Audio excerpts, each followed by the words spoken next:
بھلا جس شخص کا سینہ اللہ نے اسلام کے لیے کھول دیا ہو سو وہ اپنے پروردگار کی طرف سے روشنی پر ہو، تو کیا وہ سخت دل کافر کی طرح ہو سکتا ہے؟ پس ان پر افسوس ہے جن کے دل اللہ کی یاد سے غافل اور سخت ہو رہی ہیں، اور یہی لوگ سراسر گمراہی میں ہیں۔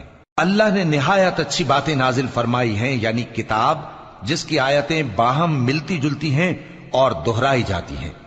جو لوگ اپنے پروردگار سے ڈرتے ہیں ان کے بدن کے رونگٹے اسے سن کر کھڑے ہو جاتے ہیں، پھر ان کی کھالیں نرم ہو جاتی ہیں اور دل بھی نرم ہو کر اللہ کی یاد کی طرف متوجہ ہو جاتی ہیں۔ یہی اللہ کی ہدایت ہے، وہ اس سے جس کو چاہتا ہے ہدایت دیتا ہے، اور جس کو اللہ گمراہ رہنے دے اس کو کوئی ہدایت دینے والا نہیں۔ بھلا جو شخص قیامت کے دن اپنے چہرے پر برے عذاب کو روکتا ہو، کیا وہ ویسا ہو سکتا ہے جو چین میں ہو؟ اور ظالموں سے کہا جائے گا کہ جو کچھ تم کرتے رہے تھے اب اس کے مزے چکھو۔ جو لوگ ان سے پہلے تھے انہوں نے بھی تکذیب کی تھی، تو ان پر عذاب ایسی جگہ سے آ گیا کہ ان کو خبر ہی نہ تھی۔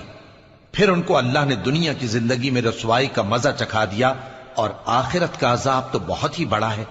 کاش یہ سمجھ رکھتے۔ اور ہم نے لوگوں کے سمجھانے کے لیے اس قرآن میں ہر طرح کی مثالیں بیان کی ہیں تاکہ وہ نصیحت حاصل کریں۔ یہ قرآن عربی ہے جس میں کوئی عیب اور اختلاف نہیں، تاکہ وہ ڈر مانے۔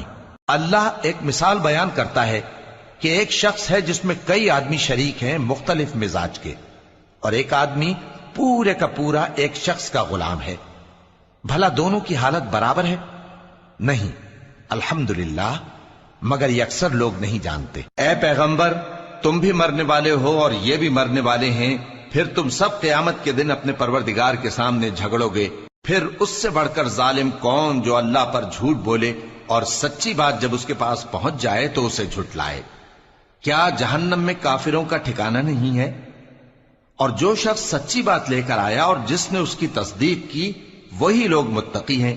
وہ جو چاہیں گے ان کے لیے ان کے پروردگار کے پاس موجود ہے، نیکوکاروں کا یہی بدلہ ہے، تاکہ اللہ ان سے برائیوں کو جو انہوں نے کی دور کر دے